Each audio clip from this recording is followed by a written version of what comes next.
So a series that looked to be very much heading towards England with some ease has in fact somehow been kept alive thanks to New Zealand registering a pretty heavy one-sided victory in the third T20I between the two sides. Now, obviously, this match in many ways, as weirdly enough, comes in a four-match series. I don't ever recall having a four-match series for anything. It's either three or five usually. But this series between the white ball series between New Zealand and England is in fact going to be seeing four-match series both in the T20Is as well as the ODIs. And well, England had in fact registered two pretty heavy victories in the first two T20Is, and New Zealand have now repaid that in kind by registering a rather heavy victory in the third T20I of the series, meaning that whilst they still trail England 2-1 in the series, there's every chance that they could actually end up leveling things. Of course, if England win the 4th T20I, then series goes their way, and after that, of course,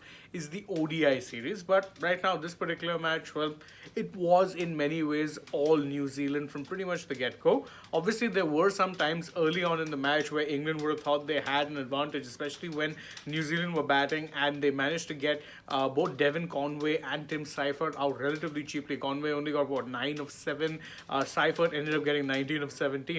At that point, it didn't seem like they were going to do much damage, but Finn Allen was in very good form, and Allen and, in fact, Glenn Phillips ended up putting together a pretty good partnership, really, for that fourth wicket. And that partnership really was the one that changed the game for New Zealand. Both of them, big, heavy hitters. They were doing a good job. In fact, if you look at their strike rates, you also realize that, it was a consistent barrage and onslaught of sorts. Glenn Phillips finished with a strike rate of 202.94, whereas Finn Allen, 156.6. It's rare that you'll see a batsman batting a strike rate at over 150 and still be considered the slower of the two. Yet that was just the kind of form that Glenn Phillips was in. And England's bowlers, truth be told, well, they were a pretty hapless bunch, because again, the most economical of the bowlers was Gus Atkinson, and he was bowling at an economy of 7.8. So again, that's still a good economy, but the next best thereafter was Chris Jordan, who was bowling at an economy of 8.8. So that's definitely more on the expensive side.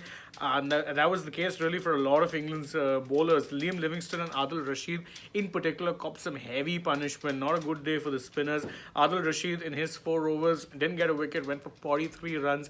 Liam Livingstone, well, he brought up a half century of his own because, well, he ended up getting it for 55 runs in his 4 overs. So definitely not much luck if you were a spinner on this particular track, but that's neither here nor there. The point was, once New Zealand were done, they ended up getting to a target of 202, total of 202 for 5. And at that point, well, it seemed pretty impossible. You'd need something special. I wouldn't say impossible, but England would have definitely needed something very, very special if they were to kind of pull the, rabbit out of the hat in this particular match. Unfortunately, that something special, well, it just didn't end up turning up because, again, England, you have to remember, this is also, this team does feature some, in fact, it's very full strength. You can't even say that this wasn't a team that, doesn't feature some big name players.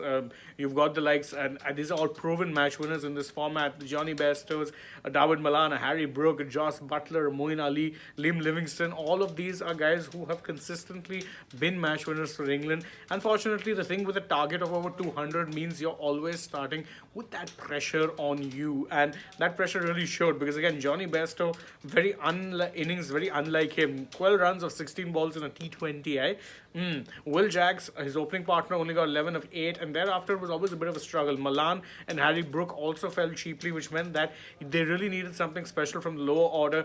Joss Butler did turn on the fireworks briefly, got a quick fire 40. Same with Moeen Ali, got a quick fire 26, but it never was going to be enough. And the rather embarrassing thing, if you're an England fan, is that unfortunately they couldn't even bat out their whole quota of overs. England bundled out for 128 in 18.3 overs. So that's the news update for you guys. Well, they have in fact ended up, they've not leveled the series, but New Zealand have kept the series alive, and the final T20I between these two sides takes place on 5th of September, and that's of course Tuesday. So just a couple of days from now, we'll get to know where exactly it is this T20I series is heading.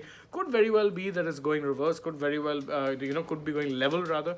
Could very well be that England end up winning it. Either which way, we're sure it'll be a great match. You can join us. We'll be discussing that match as well as and when it happens. But if you have to do that, well, you'll have to end up subscribing subscribing to us. And of course, if you enjoyed this video, don't forget, like it, share it with your friends, tap that bell icon, leave us a comment. Also follow us on Instagram, Twitter, and Facebook. Don't forget to download the Sports Spec app, and if you're already on the channel, go right back and check out some other videos we've done. For now though, from my side, it is bye-bye.